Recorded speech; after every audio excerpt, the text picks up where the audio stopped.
মকৰ ৰাশি সাপ্তাহিক ৰাশিফল 1ৰ পৰা 7 মে। মকৰ ৰাশি এই সপ্তাহত আপোনাৰ জীৱনত আহিব নেকি ডাঙৰ পৰিৱৰ্তন? 1ৰ পৰা 7 মেৰ মাজত ভাগ্য আপোনাৰ পক্ষত নে বিপক্ষত থাকিব? জানিবলৈ এই ৰাশিফলটো শেষলৈকে চাই থাকিব, কাৰণ এই সপ্তাহত আপোনালোকৰ এটা সিদ্ধান্তই ভৱিষ্যত সলনি কৰিব পাৰে। মকৰ ৰাশিৰ বাবে 2026 চনৰ 1ৰ পৰা 7 মেলৈকে এই সপ্তাহটোত এক নতুন আৰম্ভণিৰ অনুভূতি লৈ আহিব পাৰে। এই সময়ছোৱাত আপোনাৰ মনত কিছু গুৰুত্বপূৰ্ণ চিন্তা ভাৱনা চলি থাকিব, বিশেষকৈ কাম কাজ, দায়িত্ব আৰু ভৱিষ্যত পৰিকল্পনাক লৈ। এই সপ্তাহৰ আৰম্ভণিতে আপুনি অলপ প্ৰেছাৰ বা দায়িত্ব বোজা অনুভৱ কৰিব পাৰে, কিন্তু ধৈৰ্য ধৰি আগবাঢ়িলে পৰিস্থিতি আপোনাৰ পক্ষত আহিব। আপুনি নিজৰ লক্ষ্যৰ দিশে আগবাঢ়িবলৈ অধিক গুৰুত্ব দিব আৰু সেয়া আপোনাৰ বাবে লাভজনক হ'ব।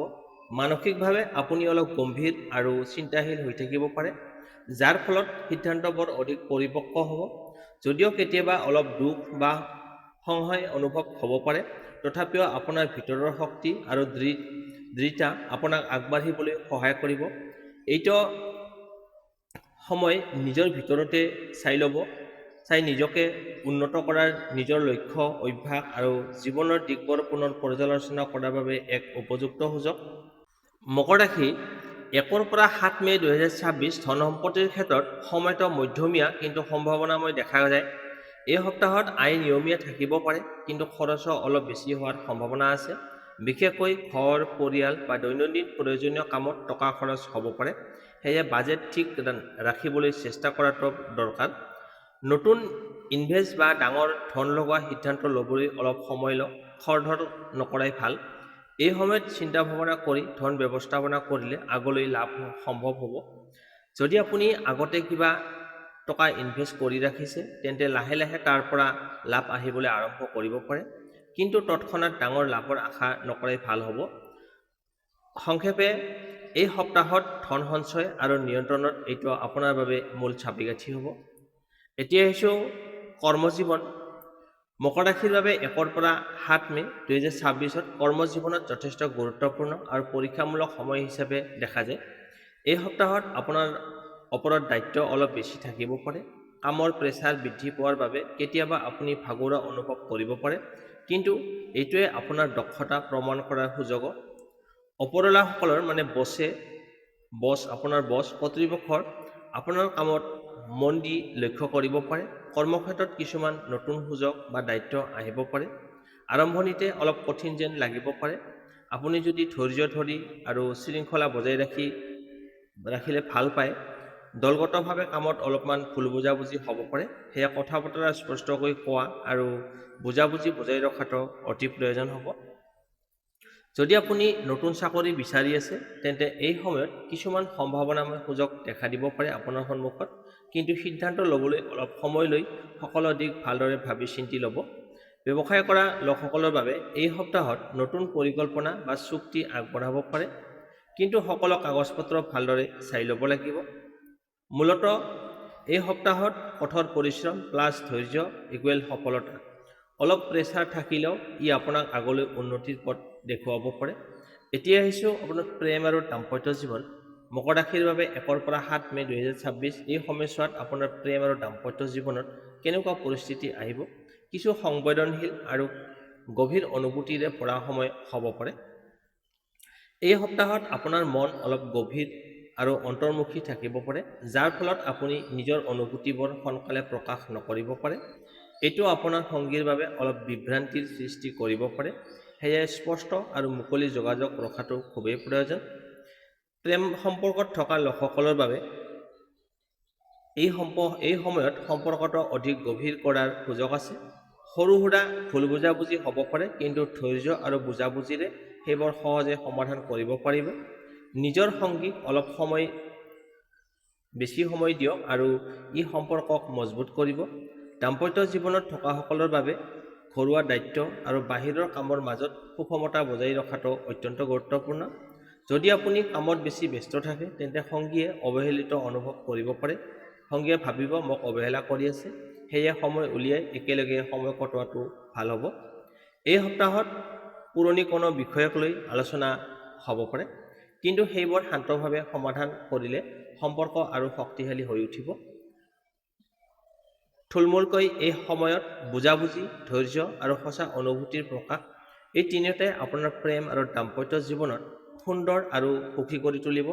এতিয়া আহিছোঁ শিক্ষাৰ ক্ষেত্ৰত ছাত্ৰ ছাত্ৰীসকলৰ বাবে এই সপ্তাহটোৰ শিক্ষাৰ ক্ষেত্ৰত আপোনাৰ বাবে ফকাছ পুনৰ গঢ়ি তোলা ধৰণৰ সময়।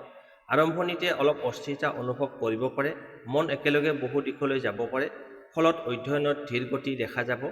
কিন্তু এইটো দীঘলীয়া সমস্যা নহয়। আপুনি যদি নিজকে নিয়মৰ ভিতৰত ৰাখে তেন্তে সপ্তাহৰ মাজভাগত পৰিস্থিতি উন্নত হ'ব। প্ৰথমতে মনোযোগৰ বিষয়ে কওঁ। এই সময়ত মোবাইল, ছ'চিয়েল মিডিয়া বা বাহিৰৰ বিঘ্নই আপোনাক সহজে বিভ্ৰান্ত কৰিব পাৰে। সেয়ে এটা নিৰ্দিষ্ট পঢ়াৰ সময়সূচী বনাওক আৰু সেয়া মানিবলৈ চেষ্টা কৰক। বিশেষকৈ ৰাতিপুৱা বা নিস্তব্ধ সময়ত পঢ়া কৰিলে বেছি উপকাৰ পাব। যিসকল ছাত্ৰ ছাত্ৰী পৰীক্ষাৰ বাবে প্ৰস্তুতি লৈ আছে তেওঁলোকৰ বাবে এই সপ্তাহটো অতি গুৰুত্বপূৰ্ণ। নতুন বিষয় শিকাতকৈ পুৰণি পঢ়া পুনৰাবৃত্তি কৰাটো অধিক লাভজনক হ'ব। বিশেষকৈ যি বিষয়বোৰ আপুনি আগতে কঠিন বুলি ভাবিছিল সেইবোৰ অলপ বেছি সময় দিয়ক। এই সপ্তাহত সেইবোৰ বুজি পোৱাৰ সম্ভাৱনা আছে। উচ্চ শিক্ষাৰ সৈতে জড়িত বা প্ৰতিযোগিতামূলক পৰীক্ষাৰ প্ৰস্তুতি লোৱাসকলৰ বাবে ধৈৰ্য ধৰা অতি প্ৰয়োজন। ফলাফল তৎক্ষণাত নাহিলেও আপুনি কৰা পৰিশ্ৰম বৃথা নহ'ব। মক টেষ্ট বা প্ৰেক্টিছ পেপাৰ কৰিলে নিজৰ দুৰ্বলতা চিনি পোৱাত সহায়ক হ'ব। গৱেষণা বা প্ৰজেক্টৰ কামত লাগি থকা শিক্ষাৰ্থীসকলৰ বাবে এই সপ্তাহত নতুন আইডিয়া আহিব পাৰে। শিক্ষক বা গাইডৰ সৈতে আলোচনা কৰিলে আপোনাৰ কামত স্পষ্টতা আহিব। একেলগে কাম কৰা গ্ৰুপ ষ্টাডি এই সময়ত সহায়ক হ'ব পাৰে, কিন্তু সেয়া নিয়ন্ত্ৰণত ৰাখিব লাগিব যাতে সময় অপচয় নহয়। এতিয়া অলপ মানসিক দিশত প্ৰেছাৰ বা টেনশ্যন অলপ বেছি অনুভৱ হ'ব পাৰে, বিশেষকৈ যদি আপুনি নিজকে আনৰ সৈতে তুলনা কৰে। সেয়ে নিজৰ গতিৰে আগবাঢ়ক, সৰু সৰু সফলতাকো মূল্য দিয়ক আৰু ই আপোনাক প্ৰেৰণা দিব। শিক্ষা বিভাগত এই সপ্তাহত মূল উপদেশ: নিয়মীয়া ৰুটিন বজাই ৰাখক, পুনৰাবৃত্তি গুৰুত্ব দিয়ক, কঠিন বিষয়ৰ পৰা পলাই নাযাব, মক টেষ্ট বা প্ৰেক্টিছ কৰক, মানসিক চাপ নিয়ন্ত্ৰণ ৰাখক। থুলমূলকৈ এই সপ্তাহটো আপোনাৰ বাবে ধৈৰ্য প্লাছ নিয়ম পৰীক্ষা। যদি আপুনি অলপ ডিচিপ্লিন বজাই ৰাখে তেন্তে এই সময়ত আপোনাৰ শিক্ষা জীৱনত স্পষ্ট উন্নতি দেখা যাব। 1 পৰা 7 মে 2026 এই সময়ছোৱাত মকৰ ৰাশিৰ বাবে সামগ্ৰিকভাৱে স্থিৰতা আৰু পৰিকল্পনাৰ সময়। এই সপ্তাহত ধৈৰ্য ৰাখিলে লাভ পাব। শুভ তাৰিখ 2 মে, 4 মে আৰু 6 মে। এই তাৰিখবোৰত গুৰুত্বপূৰ্ণ কাম আৰম্ভ কৰা ভাল। শুভ সংখ্যা 4, 8 আৰু 10।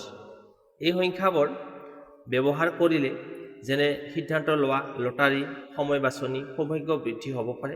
শুভ ৰং নীলা, ব্লু, ক'লা, ব্লেক, ধূসৰ, ছাইবোৰ গ্ৰে।